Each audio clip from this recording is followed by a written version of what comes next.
السلام علیکم ناظرین، یوسف ملک گبول پروگرام کل، آج اور کل کے ساتھ۔ اس پروگرام میں ہم پاکستان کے ماضی، حال اور مستقبل کے بارے میں ایک جائزہ لیتے ہیں، تبصرہ کرتے ہیں۔ اس کے لیے ہم مختلف شخصیات کو مدعو کرتے ہیں اپنے پاس اور آپ کو ان کی رائے سے آگاہ کرتے ہیں۔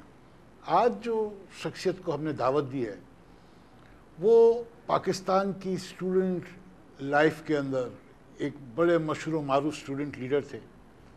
پھر انہوں نے بھٹو صاحب کا ساتھ لیا اور بھٹو صاحب کے ساتھ انہوں نے 1970 کے الیکشن، اس کے اندر ایک قسم کی جو ریولوشن ایوب خان کے خلاف آئی تھی، یہ اس میں بڑے سرگرم تھے، بھٹو صاحب کے قریبی ساتھی تھے۔ ان کے ساتھ ہم آج کی سیاست کے بارے میں بھی بات کریں گے، ماضی کے بھی بارے میں بات کریں گے، اور ان کا جو پاکستان کی سیاست کے اوپر ایک عبور ہے اور جو ماڈرن سیاست پاکستان میں ہوئی ہے بھٹو صاحب کے ٹائم کے وقت، اس میں ان کا ایک بڑا ہاتھ تھا۔ آئیے آپ کی ملاقات کرواتے ہیں جناب معراج محمد خان صاحب سے۔ معراج بھائی، بڑی مہربانی آپ آئے۔ آپ کا شکریہ، آپ نے بلایا ہے۔ Thank you. معراج بھائی، جو آپ بھٹو صاحب کا دور تھا اور اس میں آپ گرم تھے اور عروج پہ تھے اپنے، اس سے پہلے ذرا ہمارے ناظرین کو پاکستان کی سیاست جو 1947 سے شروع ہوئی اور اس نے جو کروٹیں لی، اس کے بارے میں ذرا ہمارے ناظرین کو آگاہ کیجیے۔ یوسف بھائی، فیض نے بڑی خوبصورت بات کی ہے کہ یادوں کے گریبانوں کے رفو پر دل کی گزر کب ہوتی ہے، ایک بخیا ادھیڑا ایک سیاہ یہ عمر بسر کب ہوتی ہے۔ لیکن آپ نے کیونکہ پوچھ ہی لیا ہے ماضی کی طرف، تو ماضی کو تو میں اور اس کی تاریخ کو میں اس لیے اہم سمجھتا ہوں کہ وہاں سے ہم جو ٹھوکریں کھائی ہیں، غلطیاں کی ہیں، کوتاہیاں کی ہیں، اس سے سیکھا جائے اور حال میں ان کو درست کیا جائے تاکہ ایک بہتر اور روشن مستقبل پورے ملک کا، عوام کا قائم کیا جا سکے۔ یہ مختصر سی بات ہے۔ لیکن کیا ہم نے سیکھا معراج بھائی؟ جی، میں نے بہت سیکھا ہے۔ دیکھیے، میں یہ کہنا چاہتا ہوں کہ جو آپ نے طلباء کا ذکر کیا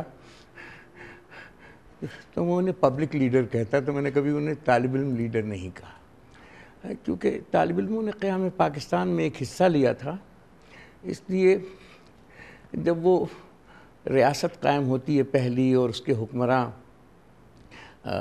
بنتے ہیں اور مسلم لیگ اقتدار میں آ جاتی ہے تو ایک ویکیوم ہو جاتا ہے، کوئی اپوزیشن تو تھی نہیں، مسلم لیگ اقتدار میں چلی گئی، قائد اعظم کی لیگ، تو اپوزیشن کا جو کردار تھا ایک پازیٹیو کردار، کہ جو تصور قائد اعظم نے ایک ویلفیئر اسٹیٹ کا دیا تھا، جو قائد اعظم نے ایک تصور اپنی 11 اگست کی تقریر میں دیا تھا کہ اب تم آزاد ہو، اپنی مسجد میں جاؤ، مندر میں جاؤ یا کسی اور عبادت گاہ میں جاؤ، تمہارا مذہب کیا ہے، فقہ کیا ہے، نسل کیا ہے، رنگ کیا ہے، زبان کیا ہے، it's nothing to do with the business of state. تو یہ اس تصور یہ ان کے ذہن میں تھا۔ لیکن تاریخ ہمیں بتاتی ہے کہ نامعلوم کس کے دباؤ میں اور کس کے آ کر خود ہمارے لیاقت علی خان شہید نے سب سے پہلے قرارداد مقاصد لے کر قائد اعظم کے 11 اگست کی تقریر اور 11 اگست سیکولر اسٹیٹ کے تصور کے سامنے انہوں نے جو قرارداد مقاصد پیش کر دیا۔ اور اس وقت سے جو جھگڑا شروع ہوا کہ دینی ریاست اور لادینی ریاست۔ اچھا، یہ جو سیکولرزم کی آپ نے بات کی، قائد اعظم نے کہا کہ یہ قائد اعظم نے کبھی سیکولر کا لفظ استعمال نہیں کیا، اب مذہب اپنا اپنا ہے، آپ مسجد میں جاؤ، مندر میں جاؤ، ریاست کا کوئی سروکار نہیں ہے۔ لیکن سیکولرزم کا تو مطلب بھی یہی ہوا نا کہ آپ جو چاہے آپ کا مذہب ہے اس کو آپ بغیر کسی خوف و ہراس کے آپ اس کو پریکٹس کریں۔ جی بالکل۔ اگر آپ عیسائی ہیں تو آپ اپنی گرجا میں جائیے، اگر آپ ہندو ہیں تو آپ اپنے مندر میں جائیے، اور مسلمان ہیں وہ الحمدللہ اپنی مسجدوں میں نماز پڑھتے ہیں اور ریاست کے سامنے برابر کے شہری ہیں۔ یہ قائد اعظم نے تو سیکولرزم کا ایکچوئل مطلب ہے پلورلزم آف ریلیجن۔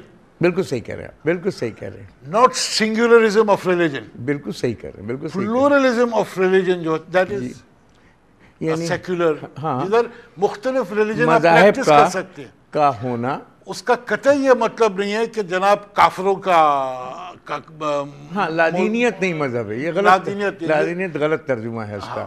تم نے اس میں لادینیت نہیں ہے، بلکہ اور اگر میں مذہبی طور پر اس کو انٹرپریٹ کروں یا قرآنی طور پر اس کے معنی لکم دینکم ولی دین، تمہارا دین تمہارے لیے، میرا دین میرے لیے، تم اپنے راستے پہ چلو ہم اپنے راستے پر چلیں گے.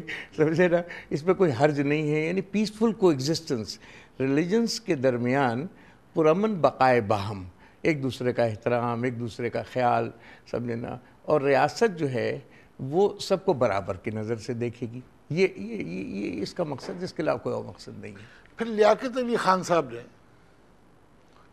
اس کا رخ بدلا بقول آپ. میرے خیال میں غلط ہو سکتا ہوں، تاریخ دان مجھ سے بحث کر سکتے ہیں کہ قرارداد مقاصد کے ذریعے سے انہوں نے جو کانسیپٹ ایک مذہبی اسٹیٹ کا پیش کیا، ایک اسلامی اسٹیٹ کا پیش کیا قرارداد مقاصد کے ذریعے سے، تو اس کی وجہ سے پھر ہماری ریاست میں یہ جھگڑا پیدا ہوا، دینی ریاست لادینی ریاست، یعنی ایک فساد میرے خیال میں ہمارے اندر آیا.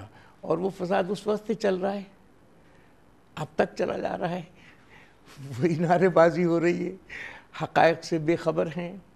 ملک کوئی 1000 ارب کا مقروض ہے، کوئی دیکھنے والا نہیں ہے. ملک کی معیشت بیٹھ گئی ہے، لوگ بے روزگاری اور بھوک افلاس کا شکار ہیں، خودکشی خودسوزی کر رہے ہیں. کوئی فکر کسی کو نہیں ہے. وہی زمیندارانہ کلاس جو ہے وہ بیٹھی ہے، جس کے قائد اعظم بہت مخالف تھے. کوئی ٹیکس ہی نہیں دیتا، وہ بھی ٹیکس نہیں دیتے اس ملک کے اندر. آتے ہیں معراج بھائی، اس کی طرف بھی آتے ہیں. پھر ایوب خان کا دور آتا ہے. قائد اعظم تو اللہ کو پیارے ہو گئے، لیاقت علی خان بھی اللہ کو پیارے ہو گئے. ایوب خان سے پہلے ایک ٹرننگ پوائنٹ آیا، محمد علی بوگرا، جس نے پاکستان، کیا بات کہی ہے آپ نے. ٹرننگ پوائنٹ یہ تھا کہ پہلے تو انہوں نے ہمارے جو 2 بڑے رہنما رہ گئے تھے، لیاقت علی خان کو قتل کر کے ایک طرف کر دیا قومی رہنما، اور اس کے بعد خواجہ ناظم الدین کی جو بجٹ پیش کیا تھا انہوں نے اپنا اسمبلی میں پاس کروایا تھا، ان کی یعنی الیکٹڈ حکومت کو ڈسمس کر کے نکال دیا، اور امریکہ سے محمد علی بوگرا کو لائے اور اس کو وزیر اعظم پاکستان بنا دیا، جس کا کوئی تعلق پاکستان کی سیاست اور پاکستان کی معیشت. اور بعد میں بھی اس طرح کے بے شمار مختلف منیر وہ کون سے تھے، قریشی صاحب. ہاں بہت سے لوگ آئے یہاں پر، آپ کے جو حال ہی میں وزیر اعظم تھے. جی انگنت. تو شوکت عزیز مختلف اوقات مختلف لوگوں کو لاتے رہے. لیکن بڑا کھلا ذہن ہے پاکستانیوں کا. ہمارے یہاں امپورٹ بھی کھلی ہوتی ہے تو ہم لیڈر بھی امپورٹ کر لیتے ہیں جب اپنے یہاں لیڈر نہیں ہوتا تو. جی ہاں، بڑی بات ہے ویسے یہ. جو تشویشناک بات یہ ہوئی کہ جب محمد علی بوگرا کو بٹھایا گیا تو یہاں پر اس نے تمام نیشنلسٹ کو گرفتار کر لیا. اس وقت حسن ناصر اس میں گرفتار ہوئے، ٹریڈ یونینسٹ اس میں گرفتار ہوئے، اسٹوڈنٹ لیڈر اس میں گرفتار ہوئے، D S F Democratic Student Federation اس کو بین کر دیا، سمجھنا، لوگوں کو جیلوں سے بھر دیا. اور اس کے بعد انہوں نے کیا انہوں نے بغداد پیکٹ بنایا. سب سے پہلے پاکستان کو امریکہ کی فرنٹ لائن اسٹیٹ میں پہلا کام انہوں نے کیا. دوسرا کام یہ کہ ہمارے ملک میں یہ احساس تھا کہ ہمیں اپنی معیشت کو اپنے پیروں پر کھڑا کریں گے، صرف ریلائن ہوں گے اپنی معیشت کے اندر. ہم خود ایک پروڈکشن اورینٹڈ اسٹیٹ ہوں گے، ایڈمنسٹریٹو اورینٹڈ نہیں، پروڈکشن اورینٹڈ ایک اسٹیٹ ہم بنیں گے، صنعت کاری لائیں گے. تو انہوں نے اس کو ڈیویٹ کیا، انہوں نے ہمیں ایک ڈیپینڈنٹ اکنامک اسٹیٹ میں کنورٹ کر دیا. آپ کو یاد ہوگا زمانے میں، آپ تو پرانے شہری کراچی کے، اونٹوں پہ گندم آتا تھا، امریکن گندم آتا تھا، اور دوستی کا ہاتھ، اسی میں گھن بھی آیا، اور گھن نے ہماری آزادی کی روح کو مسک کر دیا. تو ایک تو ہم معیشت میں خود اپنے پیروں پر، اور ایسا آیا کہ آج تک قائم ہے. ہاں، اور دفاع میں ہمیں ان کے ساتھ نتھی کر دیا. وہ جہاں ہمیں جس کسی کے خلاف جو ہمارا دشمن ہے نہیں ہے اس کے خلاف لڑاتے پھرے. اور تیسرا کام یہ کیا انہوں نے کہ ہماری خارجہ پالیسی کو امریکی مفادات کے زیر اثر کر دیا. انہوں نے تو دیکھیے نا، اب تو 2 الفاظوں میں انہوں نے تو بیان کر دیا. میں نے اپنے کئی پروگراموں میں کہا ہے کہ امریکہ جو آپ کو ایڈ دیتا ہے اس کے ساتھ سٹرنگز اٹیچڈ ہوتے ہیں. وہ آپ کو نظر نہیں آتے، سٹرنگز آپ کو بتائے نہیں جاتے، لیکن ان میں سٹرنگز اٹیچڈ ہوتے ہیں. وکی لیکس کے اندر یہ ثابت ہو گیا جی کہ پاکستان کو جو کچھ بھی دیا جا رہا ہے اس کے پیچھے مقاصد مشروط ہوتا ہے. تو سٹرنگز تو ان کے ابھی بیان آیا امریکن لیڈرز کا کہ ہم پاکستان کے معاملے میں کیوں مداخلت نہ کریں.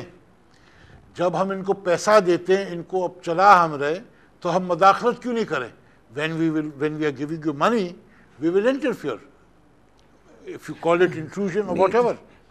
وہ کہہ تو بالکل ٹھیک رہے ہیں، کھلی الفاظوں میں کہ انہوں نے ہم کو پیسہ دیتے ہیں، ورلڈ بینک آئی ایم سے یا دلواتے ہیں، ہمیں قرضے دلواتے ہیں، ہمیں چلا رہے ہیں، سمجھے نا، ہمارے ملک کو چلاتے ہیں. ظاہر ہے کہ اس کے ساتھ شرائط لگاتے ہیں وہ، پھر وہ کہتے ہیں مہنگائی بھی کرو، پھر اس کے تیل کی قیمتیں بھی بڑھاؤ، پھر وہ کہتے ہیں گیس کی قیمتیں بھی بڑھاؤ، پھر وہ کہتے ہیں چیزیں سستی مت کرو. یہ تو ریکارڈ پر موجود ہے نا. اصلاحات بہت سے شعبہ ہے. اچھا معراج بھائی، ہماری کمزوری کی کیا وجہ ہے؟ ہم کیوں اتنے کمزور ہیں؟ کیا ہمارا ضمیر مرا ہے؟ نہیں معراج بھائی، کمزوری نہیں تو کیا ہے یہ؟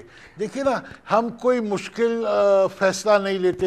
ہماری کوئی بھی حکومت، کوئی بھی لیڈر آتے کہتے گاڑی چلاؤ، اپنے 2-3 سال پورے کرو، اپنے جیب بھر لیتے ہیں.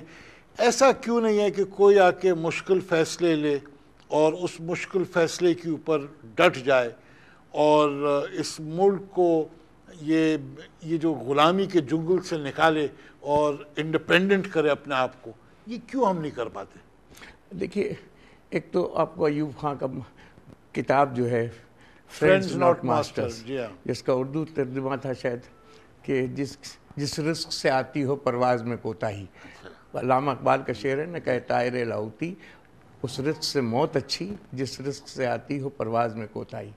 تو اپنی کتاب میں اس نے تجربے سے ایوب خان نے یہ سیکھا کہ بھئی یہ جو باہر سے امداد آتی ہے یہ تو ہماری آزادی کو قید کر لیتی ہے. تو اس نے ایک بڑا سائلنٹ اپنی کتاب میں اس کا احتجاج کیا کہ بھئی ہم آپ کے دوست ہیں، آپ کے غلام نہیں ہیں، محتاج نہیں ہیں. یعنی اس کا احتجاج تھا، اس کے باوجود کہ ویسٹ کے ساتھ نتھی رہا اپنی ساری پالیسیوں کے اندر. بڑا بیڈ میں اس نے ایک اڈا دیا امریکہ کو، پہلی بار روس کے خلاف U2 اڑایا جاتا رہا. یعنی فورن پالیسی امریکہ کے مفاد میں یہاں. لیکن پاکستان کے یعنی عجیب بات آپ نے دیکھی کہ سالہ سال پاکستان کے حکمراں امریکہ زندہ باد کہتے رہے، اور سالہ سال تک پاکستان کے عوام، آپ کسی جلسے میں چلے جائیے اور آپ زور سے ہاتھ اٹھا کے کہیں امریکہ، سارے عوام کہیں گے مرد آباد. یعنی لوگوں کے اندر بڑی میرے قبول بھائی اتنا یعنی لوگوں میں حمیت ہے، غیرت ہے، عزت نفس ہے کہ وہ اس کو پسند نہیں کرتے اس بات کو. تو یہ تو ٹھیک ہے کہ مجبوریاں حکمرانوں کی تھی جنہوں نے ہمیں باندھ دی ہمارے ہاتھوں، مجبوریاں عوام کی نہیں تھی. اس لیے عوام نے بڑا احتجاج کیا. صحیح کہہ رہا. عوام نے ایوب خان کو ووٹ نہیں ڈالا، عوام نے محترمہ فاطمہ جناح کو ووٹ ڈالا. ایوب خان کے خلاف مختلف تحریکیں چلیں جس میں طالب علم بڑے پیش رہے. وہ پبلک تحریکیں تھیں، مثلا 3 سالہ ڈگری کورس کی تحریک، 3 سال اس کے نعرے کیا تھے؟ ایوب خان مرد آباد، ایوب خان واپس جائے. آپ کو یاد ہے کراچی کے طالب علموں نے سن 63 کے اندر ایوب خان کی مسلم لیگ کے پہلے کنونشن یعنی کنونشن لیگ کے پہلے جلسے پر قبضہ کر لیا تھا، جس کے خالق الزما صاحب جس کی صدارت کر رہے تھے، اور ذوالفقار علی بھٹو اس کے سیکرٹری تھے، اور لڑکوں نے قبضہ کر لیا تھا. اور ہم ہی 3-4 لڑکے تھے اس کے اندر جنہوں نے یہ قبضہ کیا تھا. علی مختار رضوی، میرا احمد خان، فتح آب علی خان، سید حسن، اور باقاعدہ ایک لڑائی ہوئی تھی. ان کو تو محترم کو جو صدارت کر رہے تھے آرام سے ہم نے نیچے بھیج دیا تھا، اور بھٹو صاحب سے کشمکش ہوئی ہماری. لیکن یعنی لوگوں نے آمریت کے خلاف، لوگوں نے جمہوریت کے لیے، لوگوں نے سماجی انصاف کے لیے بڑی اسٹرگل کی، بڑی جدوجہد کی. پاکستان کے عوام کو میں کبھی قصوروار نہیں قرار دیتا، اور ان میں بڑا پوٹینشل ہے آج بھی بڑا پوٹینشل ہے ان کے اندر. اس لیے ہمیں کیا کرنا چاہیے، یہ بات زیادہ اہم ہے کہ بھائی پاکستان کو تو یہاں پہنچا دیا آپ نے کہ 1000 ارب کا مقروض ہے لوٹ مار کے. پاکستان کی معیشت کو، خاص طور پر صنعت و حرفت کو تباہ کر دیا پاکستان کے اندر. اور پاکستان کے اندر جو ہے معیشت کو اس حد تک بٹھا دیا ہے آپ نے کہ یہ شخص جو کبھی اپنا اس کے منصوبوں کے بارے میں کوریا ہمارے 5 سالہ منصوبوں سے سیکھتا تھا، تو اب کوریا کدھر پہنچ گیا؟ آج کوریا کہاں کا کہاں پہنچ گیا ہے. تو یہ باتیں معراج بھی ہمارے لیڈروں کی سمجھ میں نہیں آتی. آپ نے جیسے کہا کہ عوام بڑی خوددار ہے اور عوام ہمیشہ ایسے نعرے لگاتی ہے جو آپ کے جو حکمران ہوتے ہیں ان سے مختلف ہوتے ہیں. تو کیا اقتدار میں آ کے ان کو یہ سمجھ میں آ جاتی ہے کہ اگر اقتدار میں رہنا ہے تو اس اقتدار میں رہنے کا ایک ہی طریقہ ہے کہ امریکہ نواز پالیسی اختیار کریں، کیونکہ چینل وہیں سے ہی ہے سارا پیسہ، اکانومی آپ کی وہی چلا رہے ہیں. کیا ہم خود اپنے پیروں پہ کھڑے نہیں ہو سکتے؟ ہم سدا غلام رہ بالکل ہو گئے. سکتے ہیں، بالکل. پہلے برٹش کے غلام تھے انڈیا میں، اور اب انڈیا نے تو آزادی لے لی، ہم ابھی بھی غلامی کر رہے ہیں. معراج بھائی کتنے دکھ کی بات ہے. ہاں، ہمیں اس غلامی سے نکلنا چاہیے. ہمیں سامراج کی جو پالیسیز ہیں، ہمیں خود اپنی پالیسی، اسلام آباد کی پالیسیاں چلنا چاہیے. ہماری خارجہ پالیسی اسلام آباد میں بننا چاہیے، واشنگٹن میں نہیں بننا چاہیے. ہماری اکنامک پالیسیز وہاں نہیں بننا چاہیے. ذوالفقار علی بھٹو پہلا شخص تھا، یہ میں کہوں گا، اس کے باوجود کہ میں ان کی جیل میں رہا ہوں. آپ جانتے ہیں انہوں نے ایک زمانے میں جانشین بھی مجھے اپنا کہا تھا. ان کا بڑا احترام کرتا ہوں، ان پہ تنقید بھی اپنی رکھتا ہوں میں، سیاسی آدمی کرتا ہے. لیکن وہ پہلا آدمی تھا جس کے پیریڈ میں کیا امریکن ایڈ آئی؟ کیا ویسٹ نے کوئی امداد دی؟ نہیں. اس نے پاکستان کو اپنے پیروں پہ کھڑا کیا. اور اگر اس نے کسی کے سامنے ہاتھ پھیلائے بھی تو معمر قذافی کے پاس گیا وہ کہ میری مدد کرو. ہمارا مسلم سیریا کے پاس گیا، ہمارا ملک ٹوٹ گیا ہے، حافظ الاسد کے پاس گیا، وہ شاہ فیصل کے بعد گیا سیریا. ان ملکوں میں گھومتا رہا اور یہاں سے اتنا پیسہ لایا کہ اس نے پاکستان کو کھڑا کیا. پاکستان کے مختلف پروجیکٹ کا اگر آپ مطالعہ کریں گے تو بڑے بڑے، جیسے اسٹیل مل ہے، سمجھے نا، بڑے بڑے پروجیکٹ اسی نے شروع کرائے. اور آپ کو ایک اور بات بتاؤں کہ اس ملک کو آئین اس 5 سال میں، ان کے 5 سال پورے ہو رہے ہیں جو موجودہ حکمراں بیٹھے ہوئے، اس نے 5 سال میں ملک کو آئین دیا 1973 کا. اس نے اکنامک ریفارمز کیے، اس نے ایجوکیشنل ریفارمز کیے عوام کے حق میں، اگر ان کو پڑھیں آپ. اس نے ہیلتھ کے ریفارمز کیے، اس نے ایڈمنسٹریٹو ریفارمز کیے، اس نے اسلامک سمٹ کی، جس سے امریکہ بڑا ناراض ہوا، پھر اس کی حکومت کا تختہ پلٹوایا اور اس کو پھانسی تک پہنچوایا. مجھے یاد ہے میں کالج میں تھا اور جب اسلامک سمٹ ہوا میں نے ایک یہ بات کی. میرے والد ٹی وی دیکھ رہے تھے، میں ان کے سائٹ پہ پیچھے بیٹھا ہوا تھا اور وہ قالین پہ گاؤں تکی پہ بیٹھے تھے. مجھے وہ منظر یاد ہے. اور ٹی وی پہ جب یہ اسلامک سمٹ کا آیا تو میں نے کہا بھٹو نے آج اپنے ڈیتھ وارنٹس پہ سائن کروا لیے. اینڈ مائی فادر، میرے والد صاحب ٹرن ہو کے انہوں نے میرے کو دیکھا کچھ سیکنڈ کے لیے، آنکھوں میں دیکھا، پھر انہوں نے کچھ کامنٹ نہیں کیا، پھر سیدھے ہو گئے. اور میں نے پتہ نہیں وہ کیسے کہہ دیا، آئی ڈونٹ ریمبر کیوں کہہ دیا، لیکن مجھے یہ ہو گیا کہ اتنا آگے جب آدمی جا رہا ہے اور اسلام کا ایک بلاک لے کے چل رہا ہے، ویسٹ اس کو ایکسیپٹ نہیں کرے گا. یعنی وہ قبول کرنے کے لیے تیار نہیں تھے. اور انہوں نے کہا یہ شخص جو ہے پاکستان کو کہاں سے کہاں لے جائے گا. یہ جو کل تک ہماری مٹھی میں یہ ریاست رہی ہے، جو چاہیں ہم اس سے کرواتے رہیں، اس کے ہمارے اڈے رہیں، اس کو ہم انسٹرکشن دیتے رہیں واشنگٹن سے، یہ ہمارے ہاتھ سے نکل جائے گا. یہ بڑی اہم جگہ پر، دنیا کے ایک اہم جگہ پہ ہے. ایک طرف چین ہے، آگے روس ہے، افغانستان ہے، ایران ہے، ہندوستان ہے. It's a very important place پہ. اس لیے انہوں نے یہ فیصلہ کر لیا کہ اس کو اقتدار سے ہٹانا ہے، ضیاء الحق صاحب کو، جنرل ضیاء الحق کو لانا ہے. ادھر ایک بات آپ سے کہنی ہے کہ جب بھٹو صاحب کا ٹرائل ہو رہا تھا، جیسے ابھی آپ نے ضیاء الحق کی بات کی، تو Ramsey Clark, American attorney general, former attorney general Nixon کے دور کے، وہ آئے پاکستان میں جب بھٹو صاحب کا ٹرائل ہو رہا تھا اسلام آباد میں سپریم کورٹ میں. تو انہوں نے کہا پریس ریلیز میں، میرے پاس ویڈیو ہے اس کی، کہ یہ ایک کانسپریسی ہے، it is an international conspiracy. تو رپورٹر نے پوچھا بائی ہوم، تو اس نے کہا by America. American attorney general کہہ رہے ہیں کہ by America, because America can not afford to have an independent minded leader like Zulfikar Ali Bhutto in such an important strategically placed country like Pakistan.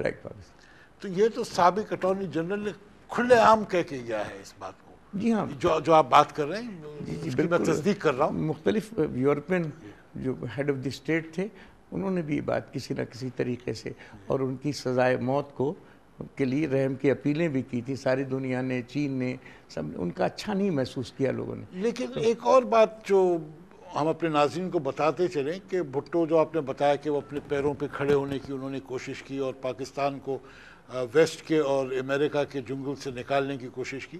France was sympathizing with Bhutto. France جو تھا وہ waste کا ایک واحد ملک ہے جس نے بھٹو کے ساتھ سمپتھائز کیا, بہت زیادہ سمپتھائز کیا, مدد کی. ہاں, مدد کی, سب مرینز اور وہ سب اس کے دور میں انہوں نے ایگریمنٹس کیے. اور پاکستان کو ایٹامک اس میں خود کفیل بنانے کی کوشش اور ریئیکٹر دینے کا وعدہ کیا. امریکہ نے بڑا ان پہ پریشر ڈالا کہ آپ کینسل کرو اس ریئیکٹر کو. سائن کر چکے تھے وہ ایٹامک ریئیکٹر فرانس پاکستان کے ساتھ. لیکن اس سب کا ایک ثبوت, ایک دلیل میں دینا چاہتا ہوں جو کچھ بھی آپ نے بات کی, کہ بھٹو نے نام نان الائنڈ موومنٹ اس زمانے میں وہ جوائن کی اور بڑے سرگرم رہے نام کے اندر. نان الائنڈ موومنٹ لازم وہ تھی کہ جس میں کوئی ملک کسی سپر پاور کے ساتھ الائن نہیں تھا. اس ٹائم پہ آپ کو معلوم ہے 2 سپر پاورز تھے, ایک سوویت یونین, ایک ان کا بلاک تھا, اور ایک امریکہ جدھر امریکن بلاک تھا. تو بھٹو صاحب نے ایک بیچ کا راہ نکالی جس کو پھر تھرڈ ورلڈ بھی کہنے لگے لوگ, اور وہ امریکہ اور رشیا سے ہٹ کے. یوسف بھائی دیکھیں نا, پاک چین دوستی, پاک چین تعلقات کی بہت گہری بنیاد جناب ذوالفقار علی بھٹو کی ڈالی ہوئی. وہ چینی بھی اس بات کو آج بھی تسلیم کرتے ہیں, وہ سیاسی طور پر کہیں یا نہ کہیں اس بات کو ریئلائز کرتے ہیں. نمبر 1. نمبر 2, جو ہمارے تعلقات انڈونیشیا میں سویکارنو, ایک بڑا ہیوج بڑا قداور لیڈر, وہ بھٹو سے کتنا پیار کرتا تھا اور بھٹو کو کتنا اپریشیٹ کرتا تھا. بہت زیادہ. آپ یہ دیکھیے شاہ فیصل, وہ بھٹو کی مدد کرتے تھے, یعنی ان کا خیال کرتے تھے. آپ دیکھیے معمر قذافی, وہ جناب ذوالفقار علی بھٹو سے کتنے زبردست ریلیشن, اس کے سیریا سے کتنے زبردست ریلیشن یعنی بھٹو نے قائم کیے. تو اور الجیریا افریقن کنٹریز کے ساتھ, ہاں, یعنی اس نے بین الاقوامی خارجہ پالیسی میں جو پاکستان کو اٹھایا ہے, اس فرنٹ لائن اسٹیٹ سے نکال کر اس نے جو دنیا میں اس کا وقار, اس کی جگہ اس کو بنایا تھا, وہ تو ظاہر ہے کہ استعماری طاقتوں کو, سامراجی طاقتوں کو وہ تو پسند نہیں آئے گا. اور انہوں نے تھرڈ ورلڈ جو کانسیپٹ ہے کہ ان ڈیولپ, لیکن وہ ممالک جو ان 2 ملکوں کے بلاک سے ہٹ کے تھے, جو بھی ہم نے ملکوں کے نام لیے, Algeria and Syria and Libya and Muslim status, یہ تو بھٹو صاحب نے اس ٹائم پہ کہا تھا کہ جیسے ایک کرنسی بھی ایک ہو جانی چاہیے ان ملکوں کی, جیسے آج کل یورپین یونین میں ہے, اس قسم کی کامن ٹریڈ ہو, کامن کرنسی ہو, کامن چیزیں بہت سی, دفاع ہو سکتا ہے. اس طرح کے ان کے تصورات تھے بہت سے میدانوں کے اندر, اور وہ سمجھتے تھے اس طریقے سے عوام الناس کو وہ فائدہ پہنچا سکیں گے.